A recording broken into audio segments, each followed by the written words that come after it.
As we dig deeper into the worldwide nature of our United Methodist Church, we wanted to highlight some facts about our work to frame the vision being cast for the 2017 to 2020 quadrennium. Our worldwide connection is made up of 12.3 million members across the globe. Those 12.3 million members participate in our connection through 46,409 local churches and communities of faith. They meet in church buildings, storefronts, coffee shops, homes, and even under trees. We have 131 annual conferences that are led by 66 active bishops. Each annual conference belongs to one of 5 jurisdictional conferences in the U.S. or 7 central conferences in Asia, Africa, and Europe. Our 13 general agencies, our General Conference, our Council of Bishops, and our Connectional Table all exist to further strengthen and expand the reach and the missional impact of the gifts and graces offered to the body of Christ through our vital United Methodist connection. From local communities of faith to our annual conferences, central and jurisdictional conferences, and to our general agencies, each group plays a critical role in this vital connection. So what does it mean to be a part of a worldwide church? Discerning and articulating the vision of being a worldwide church has not been an easy task. The 2012 General Conference asked several groups within our connection to carry out specific responsibilities related to helping the church live into this reality.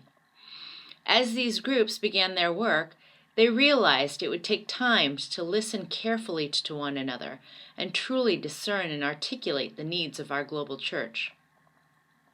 Therefore, they've begun the process that will lead us to a much more comprehensive vision for our global connection. The groups listed have been working hard to deliberately reconstruct elements and, in some cases, lay new foundations for being a worldwide connection. As one leader put it, the seeds have been planted and the trunk of the tree must grow together before we attempt to prune and shape the branches. Each of these groups have detailed proposals that attempt to map the way for a more authentic worldwide church. The CT members highlighted in these CT talks are reflecting about their own personal experiences as we've engaged in Christian conferencing around these matters of being a worldwide connection. The next few questions highlight what has already been happening in our church as we live into being a worldwide United Methodist Church.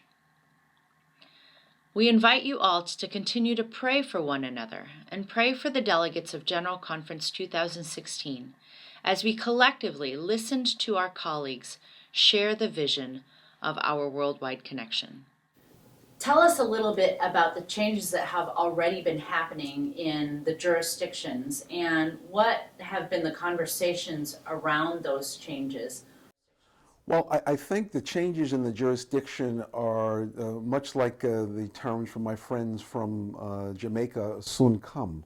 They have not actually taken place. The changes are more surrounding conversations that are just beginning. And it's a percolation of the needs of the church to start having those serious conversations about what change is and what it looks like as we go into this general conference and look forward to 2020.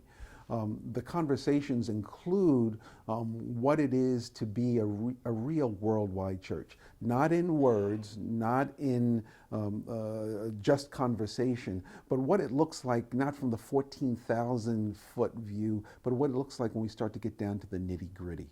And the nitty-gritty really is making sure that we are in full contact and full connection with our brothers and sisters throughout the world. We've not yet done that. And that's an educational process that's going to require us to really not be afraid and to forge on into having some of the difficult conversations that will allow people that don't even understand what it means to be one country next to another with different languages that we're seeing in other places of the world, that we as people in the United States and then other places in the world are not necessarily thinking of at this particular point.